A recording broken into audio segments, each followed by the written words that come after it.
Si je te disais qu'en Europe se trouve une île, un territoire aux deux visages, un agent double, peut-être que tu l'as compris, je parle de Chypre. Chypre, c'est un territoire divisé, mais pas que sur le plan géographique. Mais tout d'abord, Chypre, c'est quoi? Chypre, à la base, c'est un seul et unique pays de 1,358 millions d'habitants pour une superficie totale de 9251 km². Sa capitale est Nicosie et son drapeau, c'est celui-ci. Mais si t'as suivi, tu sais qu'en réalité, moi je te parle de deux Chypres différentes. Effectivement, Chypre du Sud et Chypre du Nord. Ça change la répartition de la population chypriote, puisque en Chypre du Sud, il y a 933 505 habitants, et en Chypre du Nord, seulement 382 000. La superficie, c'est pareil. Chypre du Sud ne fait désormais plus que 5896 km² pour 3355 km² au niveau de Chypre du Nord. Pour la capitale, ça reste Nicosie. Nicosie Sud pour Chypre du Sud et Nicosie Nord, aussi appelée Lefkosa, en Chypre du Nord.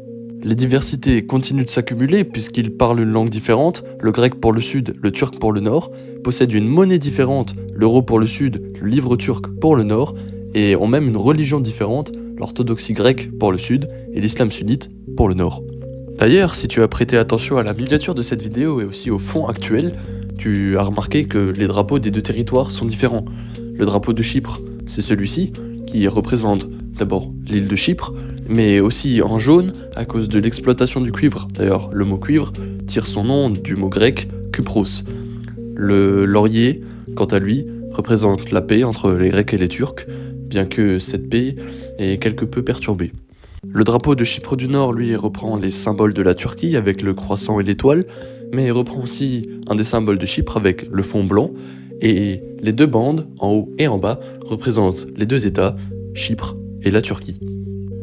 En étudiant la carte chypriote de plus près, on remarque effectivement ce découpage entre le nord et le sud, et puis la zone tampon administrée par l'ONU, donc la délimitation entre les deux territoires, mais plus étrangement, on constate aussi deux bases britanniques. Alors tu vas me dire, qu'est-ce qu'elles font là? C'est Chypre, l'Angleterre et le Royaume-Uni en général n'ont rien à faire là-dedans, et pourtant, elles datent de l'époque de l'indépendance de Chypre. Effectivement, en 1960, lors de l'indépendance chypriote, ces deux bases se sont formées, et lors de l'invasion par les troupes turques de Chypre, ces troupes turques, justement, ont fait bien attention à ne pas dépasser ces limites, en quelque sorte, imposées par ces bases britanniques pour, justement, ne pas rentrer en guerre avec le Royaume-Uni, ce qui aurait pu déclencher un énorme conflit à travers l'Europe. Maintenant, ce qui va surtout nous intéresser, ça va être le point de vue géopolitique. Chypre, elle n'a pas toujours été coupée en deux, loin de là. C'est assez récent en fait.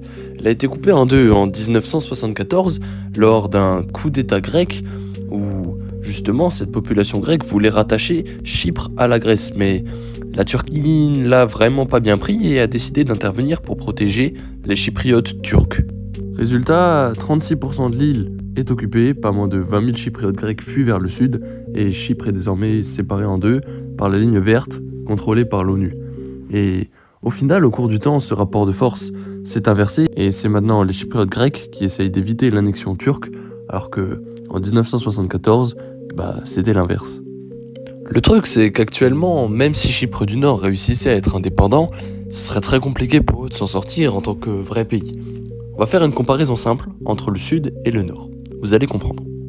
Au niveau économique, Chypre du Sud est pas mal du tout, parce qu'ils ont un PIB par habitant de 28 000 euros, pas mal de tourisme et pas mal de banques qui sont implantées là-bas aussi. Au niveau des libertés, ils font partie de l'UE, ils ont donc un passeport de l'Union Européenne et sont en train de rentrer dans l'espace Schengen. Au niveau militaire, ils profitent de la base britannique d'Akrotiri, mais ont aussi leur propre armée, l'armée chypriote. Chypre du Nord, eux, n'ont pas une situation aussi confortable. Leur PIB par habitant est de 15 000 euros seulement, soit presque la moitié de celui de Chypre du Sud. Ils dépendent à 70% de la Turquie.